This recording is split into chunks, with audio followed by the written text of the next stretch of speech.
All right, let's go back and show you what happened with Jeremy Lin tonight. Kelly, what kind of things did you see about his game as we continue to learn about it? Continues to be aggressive, continues to try to get the ball in the middle and find, his teammates, and that's important.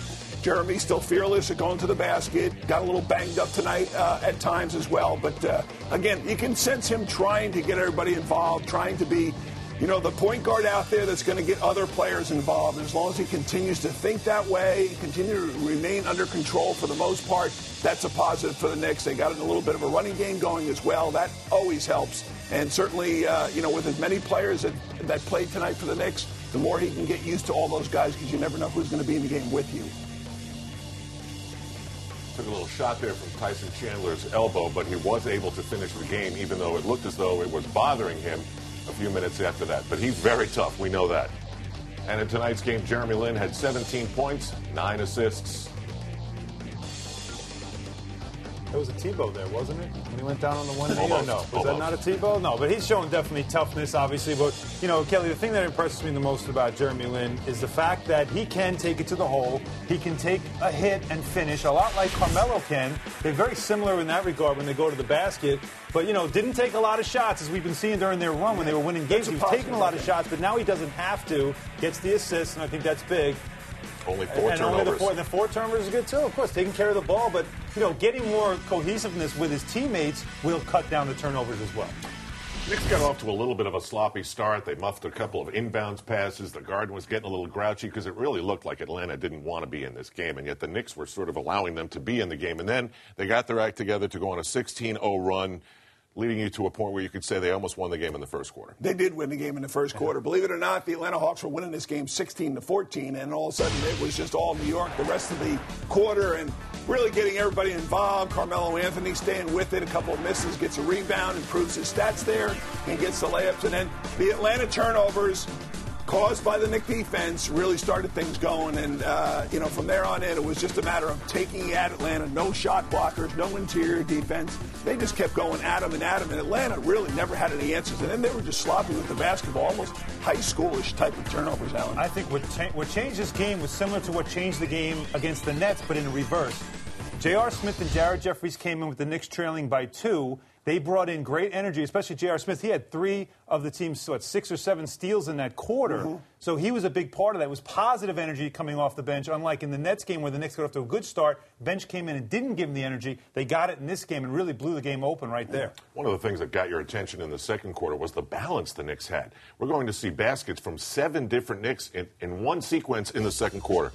Yeah, Nick bench came in, as Alan said before, even in the first quarter, but the second quarter they continued because, again, that lead was so much that now Coach D'Antoni starts playing some other guys. Nice job on the alley-oop there to J.R. Smith. Transition. When you look at the numbers at halftime, Landry Fields, he had 13 points. Jeremy Lin, he had 13 points. Chandler had 7 points. Melo had 5 points, 6 points. Amari had 5 points. Off the bench, J.R. Smith had 8. Novak had 5. So everybody was getting an opportunity. In fact, with about 2 minutes left in the first half, there wasn't one Knicks score in double figures. And then all of a sudden, Lin and Fields both added a couple of buckets the last 2 or 3 minutes of the first half to get them in double figures. So nice balance by the Knicks. The halftime score was 60-35. If you're the Knicks, you have to figure, at least in a normal NBA game, that a team is going to come. Well, the Knicks offense went totally south, and Atlanta did get it down to 13 points. Well, it literally went south. Maybe their minds went to Miami at halftime. I mean, that's pretty much what happened. But you knew the Hawks were going to come out, Kelly, I think. And we're going to give you some effort because that was an embarrassing first half for them. Jerry Stackhouse comes in. It was a good move by Larry Drew. He brought in some energy, knocked down a couple of 3 balls, and that was a big thing. And Jeff Teague finally got it going, got his speed going as well. But, the Knicks looked like they kind of were settling in, hoping this game would end. Dick Pavetta blew a couple of whistles to slow the game down. 4 whistles, in fact, a couple of 3-second violations in a 30-point game. And, this game was the over. Knicks wanted this game. Let's let the clock run. It went too long. But the for Hawks, all of us. But to the credit of the Hawks, they did not mail this one in. They did make it a game but they didn't in the first half, and that's where it cost them. You got to have some pride, no matter what you are. I mean, nobody likes to get embarrassed. They were embarrassed for the most part. It could have been worse. And this was a team that got off to a great start, but they are struggling now. Well, they're missing 2 All-Star players. That makes a big difference. Without Horford and without Joe Johnson, they just don't have any presence out there on the floor to take over, even inside or outside. They don't have the score. And I was somebody that thought Josh Smith should have gotten an All-Star consideration even before Joe Johnson, and now that Joe Johnson's not going to play an All-Star, I thought maybe he should have gotten it. Not tonight. I'm wrong because he did not play like an All-Star tonight.